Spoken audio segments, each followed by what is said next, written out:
Sä tiedät, että TikTok on somehistorian tehokkain tapa saada huomiota. Mä oon myös elävä todiste siitä, että TikTokissa voi aloittaa täysin nollasta ja saada orgaanisesti alle vuodessa 20 miljoonaa relevanttia suomalaista näyttökertaa. Ja syy siihen on se, että TikTok palkitsee vaikuttavia videoita, eikä pelkästään niitä, joilla on jo valmiiksi ollut fanijoukko. Sä oot varmasti kuullut muitakin menestystarinoita ja siitä innostuneena lähtenyt vähän testailemaan ja opiskelemaan TikTokia ja fiilis on vähän sekava.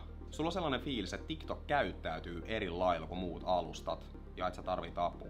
Unoha saman tien näiden TikTok-coachien algoritmia hashtag-strategiat. Ja kuuntele sellaista, joka on julkaissut omalle kanavalle yli 200 relevanttia videota ja ylläpitänyt pitkällä aikavälillä tasaisen isoa huomiota. Avain mun TikTok- ja UGC-menestykseen on ollut käyttäjälähtöinen ymmärrys. TikTok-selailija on se algoritmi. Ajattele TikTok-käyttäjää. Miten se käyttäytyy?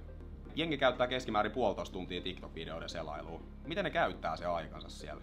Fanittamalla seurattavia, käykö ne kattoo mitä niille kuuluu, vuorovaikuttaako se ihmisten kanssa, tunteeko se yhteyttä niihin seurattaviin. Ei vieläkään jotenkin kuulosta oikealta. Koska sehän selaa videoita alustalla, joka on tehty pitämään hänet siinä loputtomassa loopissa, joka tarjoaa hänelle uusia videoita perustuen siihen, mikä on ollut haippaavaa aikaisemmin hänelle. Jos joku video on tosi hyvä, hän saattaa painaa sitä plussaa sen videon vieressä, eli seuraa nappia. Mitä sit?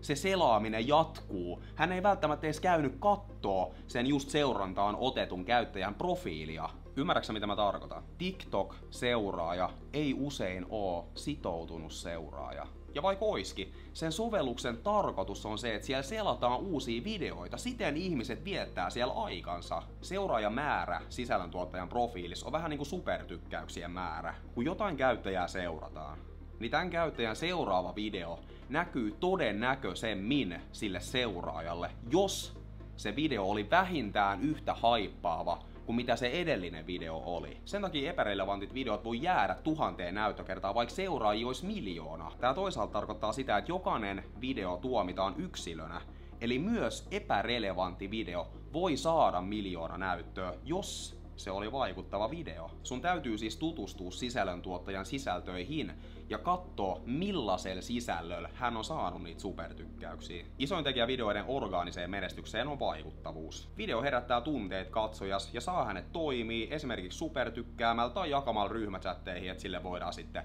yhdessä kavereiden kanssa naureskella. Orgaaninen julkaisu ei myöskään automaattisesti esiinny unelma-asiakkaalle tai katsojalle. Sen takia niissä olisi hyvä puhua semmoista kieltä, jota nuorikin ymmärtää.